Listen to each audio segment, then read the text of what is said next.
Et j'ai décidé qu'on allait créer un mouvement politique. Un mouvement politique nouveau. C'est un mouvement politique qui ne sera pas à droite, qui ne sera pas à gauche. Et je pense qu'on peut, par ce mouvement, refonder par le bas, de manière sincère, authentique, en vrai. Analyser le clip qui est en 3 parties. La première partie, c'est le constat. La France va mal. Quand on écoute les Français, on entend partout la même chose. Il faudrait que ça bouge, il faudrait essayer des idées neuves, aller plus loin, oser, en finir avec l'immobilisme. Ça ne date pas d'hier. Deuxième partie, la France a du potentiel. Les gars, on n'est pas si nuls. Mais on entend aussi d'autres choses. Que notre pays a les atouts pour réussir. Que les Français ont du potentiel et un talent qui n'attendent que d'être reconnus pour repartir de l'avant. Et troisième partie, votez pour moi. Alors on fait quoi? On se met en marche. Car on ne fera pas la France de demain sans faire place aux idées neuves. Et le tout se termine sur une vue de Paris au soleil couchant avec la signature d'Emmanuel Macron, voilà. Alors, donc ce mouvement sincère, authentique, en vrai, aussitôt, il avait à peine lancé ce mouvement qu'il a été ramassé à juste titre par une émission du Petit Journal tout à fait remarquable qu'il faut absolument regarder, puisqu'en fait, tout était faux dans ce lancement. C'était non seulement... M. Macron a annoncé qu'il lançait un mouvement de sincère, authentique, en vrai, et en fait, tout était faux. Ce qui était faux, c'était d'abord... Il a fait un clip avec des gens qui étaient sur le clip. C'était en fait des photos, des films, des personnages qui avaient été achetés sur des banques d'images aux États-Unis ou en Allemagne. Donc le Petit Journal a fait un petit passage qui vaut vraiment le coup d'être revu. Pour ce clip authentique et vrai, ne me dites pas que tous ces gens qu'on voit dans le clip ne sont pas français. Ah non, ne me le dites pas. Et paf, on me le dit. L'équipe authentique et vraie s'est servie dans plusieurs bases d'images prétextes étrangères. Et alors dès le début, dès le deuxième plan. Quand on écoute les Français, on entend partout la même chose. Et paf, dès le deuxième plan, les 3 personnes qui marchent sont autrichiennes. C'est marqué là, Austria, Autriche. Quand on écoute les Français... Déjà, ils parlent déjà allemand. Et puis alors, ils n'y sont pas allés avec le dos de la cuillère. Le clip qui est censé parler de nous, de notre pays, de la France, des Français, on a du mal à en trouver des Français dans le clip. Allez hop, c'est parti, voici la France d'Emmanuel Macron. Que notre pays a les atouts pour réussir. Que les Français ont du potentiel et un talent qui n'attendent que d'être reconnus. Alors elle est anglaise, la petite fille qui dessine est texane et le chef de travaux est américain. La suite... Ces 2 jeunes Français qui se baladent dans le 18e arrondissement sont en fait 2 Berlinois qui se baladent devant le mur de Berlin. Ce cliché du jeune de banlieue à capuche est en fait un Américain qui habite à New York et on le retrouve dans un clip de Raga quand je vous dis qu'ils y sont tombés en plein dedans. Pas la France de demain sans faire place aux idées neuves, sans audace, sans esprit d'invention. Effectivement, on ne fera pas la France de demain avec ce prof car il est aux États-Unis et il apparaît même dans une pub américaine. On s'est aperçu aussi qu'ils avaient voulu gommer les preuves qu'il s'agissait d'images étrangères. Regardez cette image dans une école. Si on zoome en haut à droite, dans le clip de Macron, il est marqué « Rentrée 6e ». On a retrouvé l'image. Ça se passe dans une école de Washington aux États-Unis. Et si on zoome, ils ont carrément pris du temps pour photoshopper le panneau. Car sur l'original, c'est écrit en anglais forcément « Be a star ». Et ce qui devait arriver, arriva. On va faire un jeu. Concentrez-vous. Regardez bien cette séquence de Français comme vous, comme moi. Ces Français que veut Macron. On ne fera pas la France de demain sans faire place à une génération nouvelle, combative, entreprenante, audacieuse et belle. Bien retenu? Et maintenant, voici un clip du candidat américain Bernie Sanders. Provide living wages for working people. Ensure equal pay for women. I'm Bernie Sanders. I approve this message. Vous avez vu? Une même personne qui se retrouve dans un même clip politique aux États-Unis et en France. Après la diffusion de son clip, sincère, authentique et vrai, retour sur scène avec Emmanuel Macron sous les applaudissements des spectateurs qui n'y ont vu que du feu. Ce sera un nouveau mouvement politique. Je ne sais pas si ça va réussir. Avec tous ces Américains, si ça réussit pas quand même... Dans ce clip, il y a des phrases assez extraordinaires il faut s'arrêter, parce que évidemment le clip, il est fait par une agence de communication. Ça veut dire au passage qu'il y a beaucoup d'argent. Je ne sais pas d'ailleurs comment M. Macron fait pour avoir de l'argent pour se payer un clip fait par une association professionnelle qui achète au prix fort des images sur des banques d'images. Je ne sais pas comment il fait. Je ne sais pas d'ailleurs comment il fait non plus pour s'accommoder de ça avec les règles sur les financements des partis politiques. Bon. En attendant, on a appris au passage que ce mouvement politique était localisé plus ou moins à l'Institut Montaigne, qui est un truc ultralibéral qui est proche des milieux patronaux du MENEF. Mais ce qui est intéressant, c'est que dans le clip, il est dit très exactement ceci. Il faut s'intéresser aux phrases. Il est dit dans le clip, il y a une voix de femme comme ça en off, une voix assez chaude. Quand on écoute les Français, on entend partout la même chose. Il faudrait que ça bouge. Il faudrait essayer des idées neuves, aller plus loin, oser, en finir avec l'immobilisme. Ça ne date pas d'hier.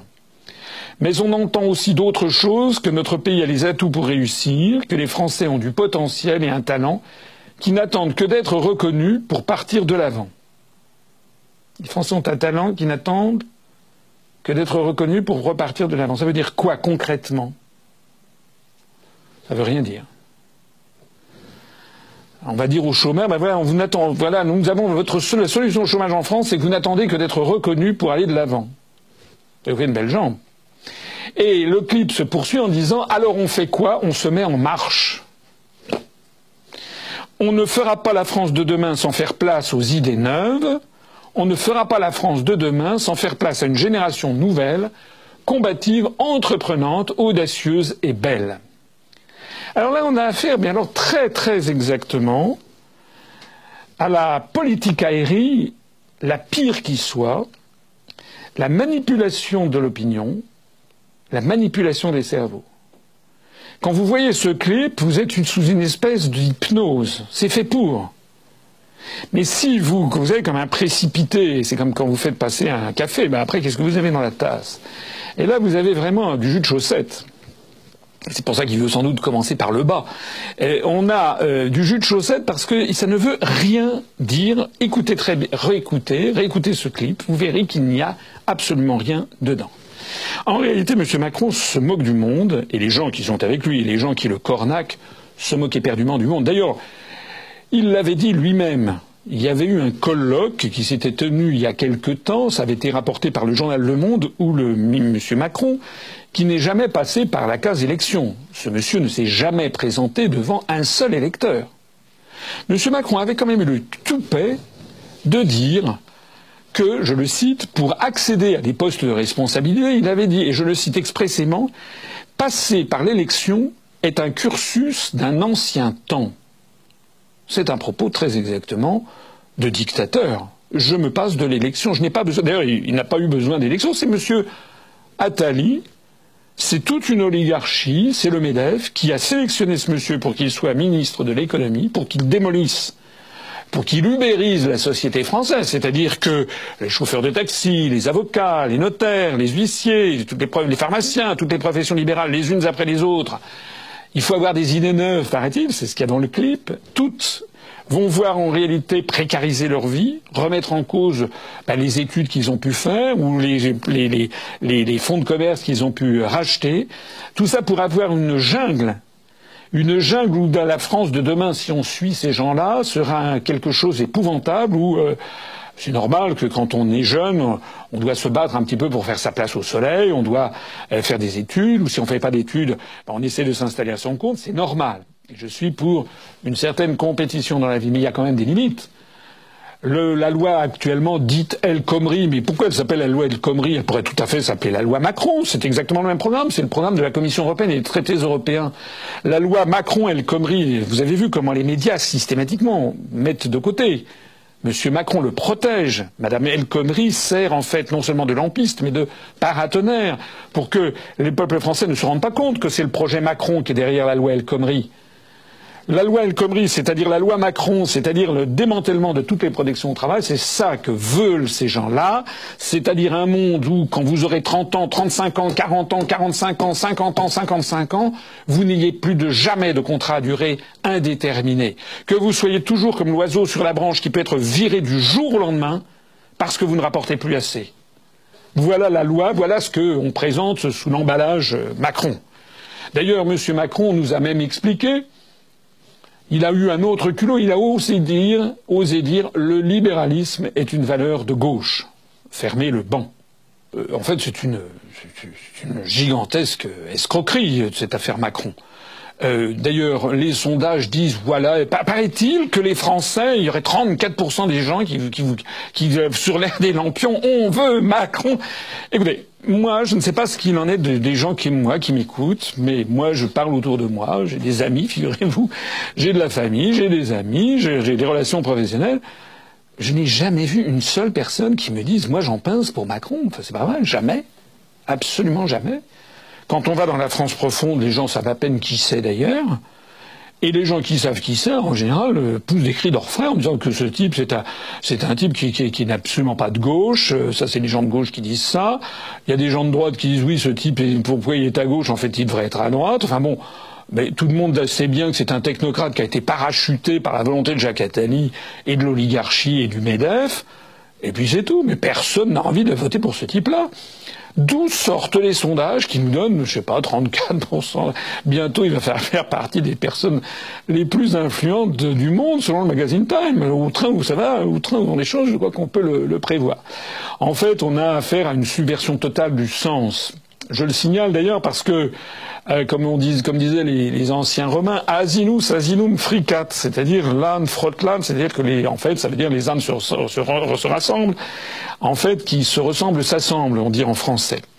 Eh bien, figurez-vous que ces jours-ci, on a vu arriver un revenant, un grec, qui s'appelle Monsieur Varoufakis. Vous savez, Monsieur Varoufakis, c'était ce ministre des Finances Syriza qui avait passé un grand nombre d'années d'ailleurs à l'université d'Austin dans le Texas, qui était donc proche des autorités texanes.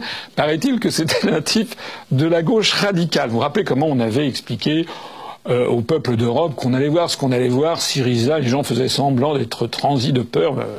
Syriza avait été ultra promu dans tous les grands médias. Il y a quelque chose qui est très simple, je l'ai déjà dit 50 fois. Toute personnalité, tout mouvement politique, tout mouvement de foule qui est constamment promu dans les grands médias, à notre époque, on peut être sûr que c'est quelque chose qui sert le système, même si les grands médias disent on a très peur de lui. Voilà. Donc M. Varoufakis avait été ministre des Finances du gouvernement Syriza avec M. Tsipras, rappelez-vous. Bon. Et puis nous l'avions annoncé dès le mois de janvier 2015. Je m'étais fait insulté par un certain nombre de personnes quand j'avais dit que Syriza était un leurre. Syriza était bien un leurre. On a vu ça au mois de juin 2015. Alors Varoufakis, entre-temps, avait pris un petit peu la poudre d'escampette. Il doit donner quelques cours par-ci par-là. Et puis on l'a revu arriver à l'automne en disant qu'il était pour un plan B. Alors un plan B d'ailleurs où il avait été reçu en France par Mélenchon. Et M. Mélenchon et M. Varoufakis, ils étaient là, ils se tenaient pas bras dessus, bras dessous, c'était regardé à l'automne 2015. Regardez par exemple ce qu'en disait le journal L'Humanité à la fin de l'année dernière. Bref, Mélenchon, Varoufakis filent le grand amour pour le plan B, une Europe, enfin cette fameuse autre Europe, vous savez, comme l'Arlésienne européenne, l'autre Europe on allait voir ce que l'on allait voir. Eh bien voilà que M. Varoufakis revient cette fois-ci au mois d'avril à Paris, fait un petit tour place de la République pour dire coucou c'est moi à Nuit debout, où il est d'ailleurs très bien accueilli, beaucoup mieux accueilli d'ailleurs que toute personne qui commence à critiquer l'Europe ou l'OTAN qui se fait chasser à coups de latte par les prétendus antifa. Et puis donc Monsieur Varoufakis ensuite est allé direct à Bercy, où il a été reçu par M. Macron, et où il a dit finalement que Macron était un type formidable, qu'il était d'accord avec lui à 90% de la situation. Donc, bref, c'est une tragédie racinienne. Mélenchon aime Varoufakis, Varoufakis aime Mélenchon, mais Varoufakis aime aussi Macron. Alors est-ce que Mélenchon va aimer Macron, mais Mélenchon n'aime pas Macron ? Mais Macron est de gauche et libéral, et Mélenchon est de gauche et antilibéral, mais tout ce petit monde se retrouve autour de Varoufakis. Bon, tout ça, c'est de la plaisanterie. Il y a un point commun à Mélenchon, à Varoufakis et à Macron. C'est qu'avec eux, il n'est jamais, jamais, jamais question ni de sortir de l'Union européenne, ni de sortir de l'euro, ni de sortir de l'OTAN.